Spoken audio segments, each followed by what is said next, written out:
Welcome back, YouTube. Splitting Wigs here with another Call of Duty Black Ops Cold War video. I am fired up for this one. COD Treyarch 2020. I'm pretty pumped, but this game does need some work, and I'm going to get into what I think needs change for COD 2020. Let's jump right into it. Alright, the first thing I want to get into here is keep this in mind. Infinity Ward had 3 perfect years to develop Modern Warfare. Treyarch only got 2 years, 8 months of which we've been in pandemic lockdowns, people working from home, and all the struggles that come with that.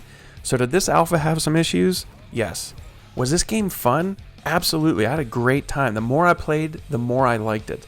In this gameplay, I absolutely go off. And if you want to come and hang out, talk all things Call of Duty, all things life while I get these gameplays, follow me on twitch.tv, link in the description. But anyway, the first thing that needs addressed by Treyarch, if you ask me, and I can't get over it. I'm not the type of person that usually gets all bent out of shape about visuals, realism, graphics. Like, I just care if the game's fun. But unfortunately, Modern Warfare and that team did such a good job with the visuals, the graphics, the animations, the gun sounds. Just so much was so crisp and crispy that this does feel like we're taking a step back. And the game won't change all that much from now till launch. So people can say it's an alpha all they want, but we're 2 months away. Games have already probably shipped to distribution centers. They're not going to be like game-changing things happen from now till launch. But that being said, movement, the little bit of clunkiness in the movement, just making the graphics a little bit better, and just many visuals that can be smoothed out and cleaned up. We can definitely hope for stuff like that. And little animations like the grenades, like that's still such a big issue for me. Throwing the satchel charges with that delay, and then throwing that grenade with that like weird thing where he pulls it in, and then it takes forever to throw. Very weird, very uncharacteristic for Treyarch, to be honest. But those things, I don't want the game to be just like Modern Warfare. I like having it different year to year.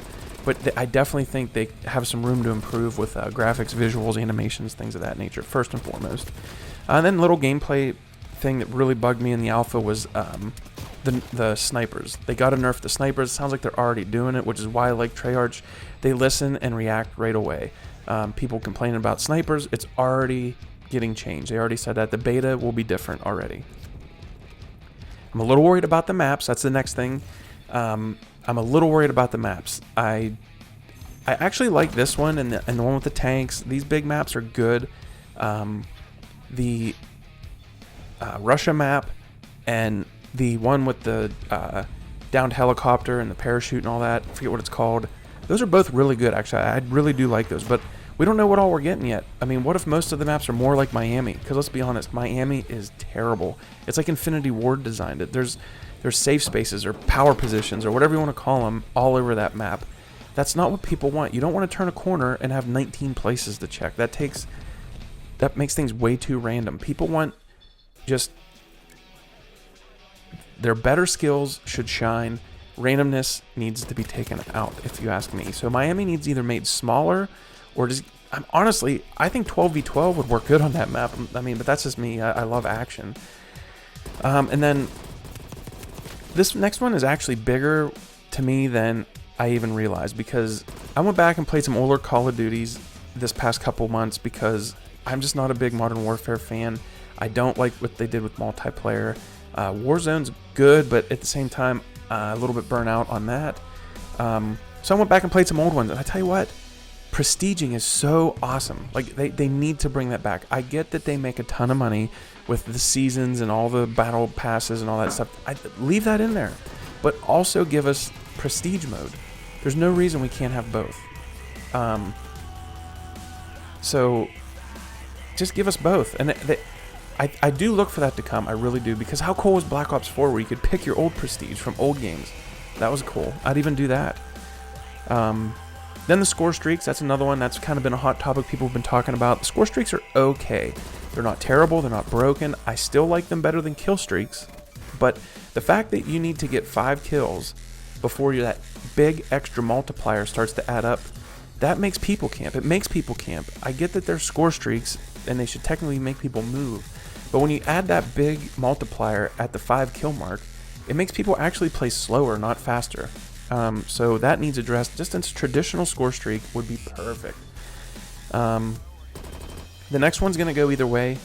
Some people might totally disagree with my next statement, but the TTK is a little bit fast due to the headshots. I don't mind the TTK with where it's at in general, but I think they can reduce the headshot multiplier to where it slows down you getting like insta-killed by like 2 headshots. I think that would definitely help.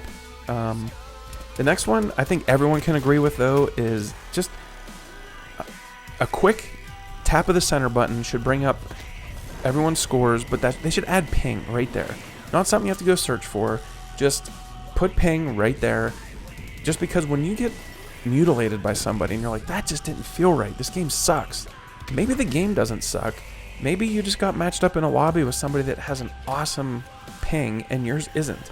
So like you get one framed, dropped, and you're like, what just happened? I don't even know what happened. How many times do you say that?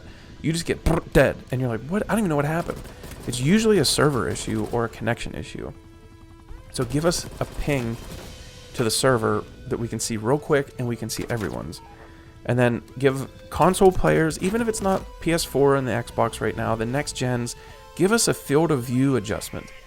That we should not be lagging behind in that. If you're going to do cross-play, at least even the playing field on something as crucial as that, that's a big one for me. And then I kind of give them benefit of the doubt here because it's an alpha. They'll probably add this stuff, I think. I don't think that they're going to hold it back for the full game. But like all the aim settings and stuff that we had with Call of Duty, with Modern Warfare, all those aim settings and stuff that they had were phenomenal. They need to bring those back. Aim response curve, all the adjustments you could do, dead zone, all that stuff. They need to bring all that back just kind of the way it was in Modern Warfare, with maybe even adding on to it a little bit. Then one of the last things I want to mention is this game, I was in action a good bit, but the 12v12 is a little bit slow at times, and I do think that this game mode would benefit a lot with moving to 18v18, because these maps are so good, you can traverse the map without getting killed from all over the place. So that's another one that I think could really improve this game before launch. Anyway, thanks for watching the video. Please watch one of the videos on your screen, and be sure to drop a like if you like the video, subscribe if you enjoy the content. Anyway, Splitting Wigs out. Catch you on the next one.